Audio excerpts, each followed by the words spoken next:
Thanks again, and in today's webinar I'll be talking about several key things, including the overall market opportunity for personal content cloud services, some of the current revenue models at work today, and what makes the operator uniquely positioned to take current monetization models beyond today's offerings. Some foundational questions we'll take a look at include what options are available to drive direct revenue for personal cloud services. How can these services be effectively leveraged to support existing, underutilized, or underperforming services and drive retention? And lastly, how does the monetization opportunity change with an aggressive service integration plan? And at the end, we'll take some time for questions and answers.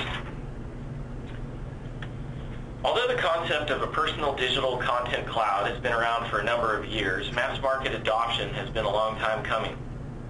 Several elements have changed since the early days of this concept and in turn have given new energy and attention to these services. From a foundational perspective, some of the changes driving this renewed interest include the wide availability of premium and user-generated content leading to a massive growth in storage needs. Usage and everyday dependency on social networking continues to accelerate globally. There are many new devices used to access content at home and on the go. By 2015, more U.S. Internet users will access the Internet through mobile devices than through PCs or other wireline devices. Behavior in other parts of the world will likely be similar or even more so. And lastly, significant improvement in mobile access technologies or broadband everywhere, through things like the availability of LTE, Wi-Fi, and growth of cable, fiber into the home. Worldwide, the total number of Internet users will grow from 2 billion in 2010 to 2.7 billion in 2015, when 40% of the world's population will have access. All these elements have given rise to the opportunity to develop a robust personal digital content cloud ecosystem. These changes have also impacted the consumer and driven new usage patterns ranging from where they access this content, how and where their social connections are. Mobile has become highly influential in developing cloud services, and thirdly, where the content is or how to use it with new mediums.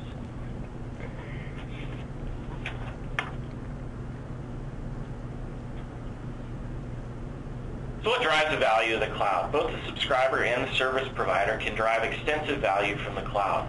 For the subscriber, it becomes a trusted, secure place. There's convenience in accessing and sharing from any device. And over time, the accumulation of content pushes overall adoption and value higher as the user becomes more invested in the service. I'll refer to this later as lock-in as well. For the service provider, the investment I just mentioned is the key to driving proven anti-churn behaviors. Clouds also offer an avenue for monetizing new technologies and services as they enter the market. And lastly, metadata and analytics can help drive this latter point as more intelligence is built into the personal cloud. The changes in technology, consumer behavior, and increased value from the cloud are driving mainstream consumers to understand the concept of the personal cloud and the adoption of these services. Research from a number of sources, for example, this Forrester study, indicates sizable room for growth and with that revenue. As another case in point, Verizon recently predicted the cloud services market to be a combined $150 billion opportunity by 2020. A key highlight from this particular graph is the focus on subscription revenue. As we'll see in the coming slides, there are ways well beyond simple subscription-based pricing to drive revenue, and from a business model perspective, it's probably best to view current models of these early years as transformative. As we move beyond a market catered to the first adopter category and into mainstream consumers, additional revenue opportunity will emerge. So with that in mind, let's take a look at where some of today's models monetize. Many of today's mainstream players largely focus on monetization from two angles. As we saw from the recent polling, one of those is raw storage, whereas the means One of those is raw storage. The other is a means for driving premium content sales. For these models, the emphasis is clearly on direct revenue. For a service provider with a limited portfolio of services, this may make perfect sense, but for a business with a diverse portfolio to draw from, they would be remiss not to evaluate integration and opportunity across the business, or what I'd like to call a full portfolio integration. One such example of a candidate with a vast portfolio of services and strategies that could benefit from a personal cloud solution is the mobile operator. While the previous companies largely represent limited value propositions, in other words, a focus on storage or premium content, the mobile operator has numerous integration points that make it a highly desirable candidate as a service provider. As we'll see, for the mobile operator, there's a value of the personal cloud that goes well beyond the traditional direct revenue focus. Before we get into how operators are best positioned to capitalize, and this really relates back to what many of you see as a primary reason around access to content anytime, anywhere. Before we get into how operators can really achieve that sweet spot, capitalize on, I'd like to highlight that it's important to take a look at challenges facing their business and why adding the personal content cloud service portfolio makes sense for a mobile operator. Although some might suggest the days of the operator as a value-added service provider are diminishing, there's certainly room to play beyond simply offering a network should they choose to do so. This will, of course, require the operator re-examine their approach to doing business, but exactly how is a question mark. Some of the key challenges they face that are relevant to this discussion are the slowdown in organic growth.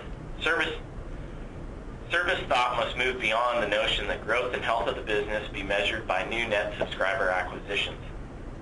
In parallel is the increase in cost per gross addition, or CPGA. Though smartphones have been a boon for driving the adoption of advanced services, they are expensive to subsidize. This cost is only exacerbated when combined with expensive tactics to accomplish an acquisition strategy. And lastly, over-the-top players like Google, Apple, and Amazon are increasingly influencing the consumer's choice in advanced value-added services. Many of their services no longer depend on a specific operator. This sets the operator up to simply be an access provider.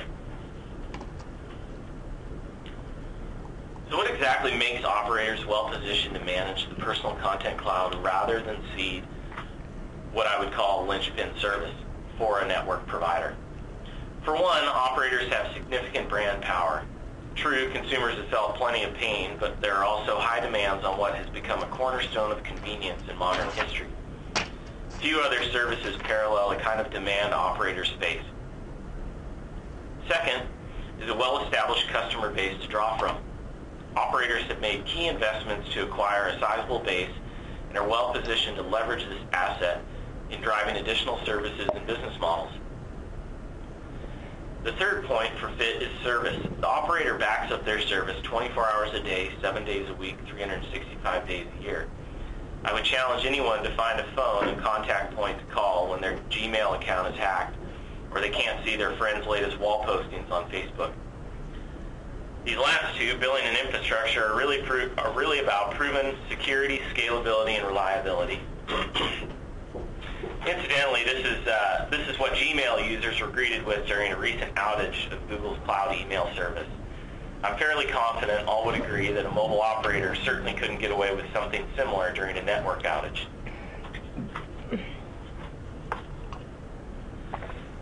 With some of the key attributes in mind from the previous slides, as well as the concept of leveraging the service portfolio, there are really two avenues for revenue for the operator, direct and indirect.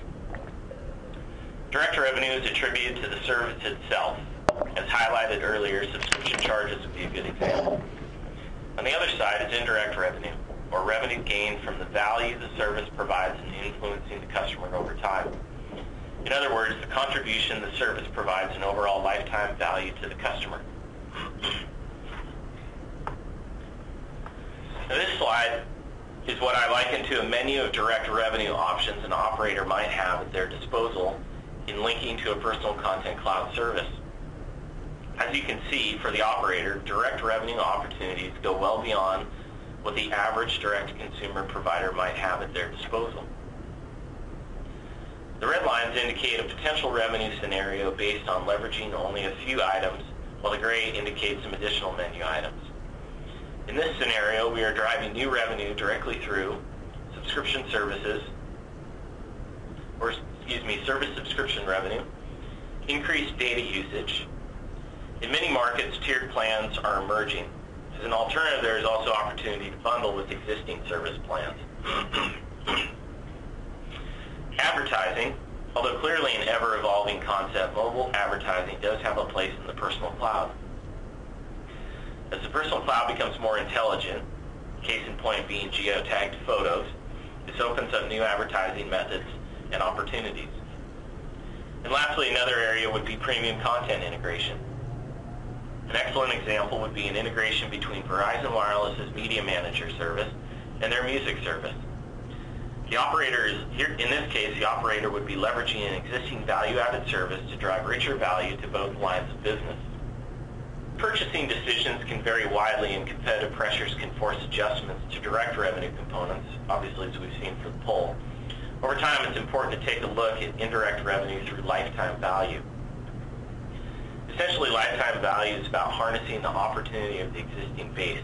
It's about recognizing the life cycle of your existing base and driving strategies that extract additional value from the base over a longer period of time. In this slide, to the left, you have what would be considered the typical rise and fall of a customer during their tenure, where they gradually, brand loyalty grows over time to a high point and then tapers off. At a point in time, loyalty for the brand peaks and then begins to fall off. As it falls, future consideration declines and the customer becomes influenced by externalities.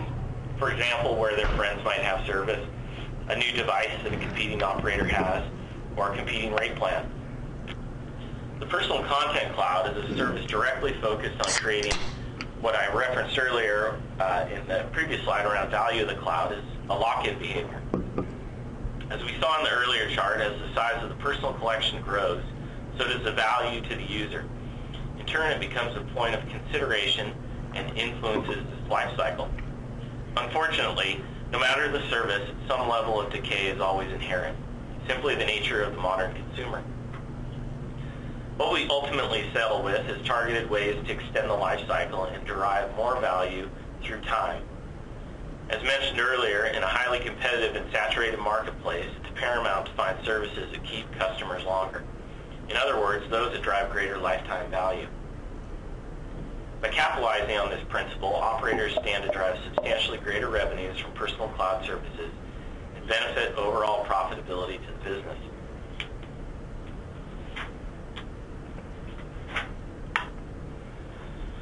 So realizing the value of the improvement contribution, circled here, is important to the overall monetization opportunity, and applying this thinking to current direct revenue opportunity models for the mobile operator can yield some interesting results. In North America, admittedly a market that is more contract customer focused, the average tenure for a subscriber is about 36 months before decay results in subscriber loss, or what I'd call out as the red curve in this chart to the right. If one assumes $52 in average revenue per user, that's about $1,900 over the lifetime of that subscriber. These figures are gross and do not account for costs, such as acquiring that customer and servicing that customer over their lifetime. For modeling purposes, let's assume that the yellow portion of the curve circled here amounts to an additional 4 months of tenure for the customer active on a cloud service provided by that same operator. The value of that customer is about $2,100. Under these circumstances, if out of an eligible base of 17.5 million, we had a personal content cloud base of 175,000 subscribers, that 4 months of additional tenure would amount to $36.4 million in increased revenue. As an aggregate or combined with direct revenue, the lifetime value of these subscribers represents about $90.5 million in additional revenue. the amount of direct revenue accrued over the lifetime of these subscribers, plus indirect revenue accrued through the ongoing subscriber spend. I think it's important to highlight that obviously lifetime value has a significant contribution to the overall picture and helps bolster those situations where consumers haven't quite come along to part with money up front in terms of direct revenue. In this next slide, I don't want to spend too much time and pull you into the weeds here, but this is a little more detail and around some of the baseline assumptions behind the conclusions, behind those figures in the previous slide. You'll be able to review some of the basis for these figures in the monetization white paper you'll receive after the webinar.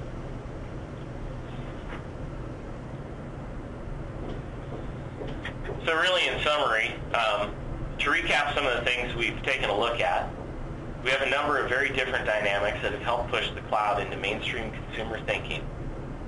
At the same time, a number of providers have emerged with business models designed to meet niche business model needs. In parallel to this emergence, it's important to recognize that these are transformative services. We're actually going through a transformative period, and there's a much deeper opportunity for those with deep service portfolios to leverage. Again, the operator is an excellent example of such a provider well positioned to take advantage of the emerging personal cloud service space. And lastly, it's also important to note that the device maker is equally well positioned to integrate these services within its product portfolio to drive device loyalty. As Apple has proven, a well-thought-out service and device integration can be instrumental in taking control of the market. And of course, if you have any other questions regarding today's presentation, please feel free to contact Chuck, and his email address is listed there on the bottom of the slide. All right, thanks again, and enjoy the rest of your day. Thanks for your time.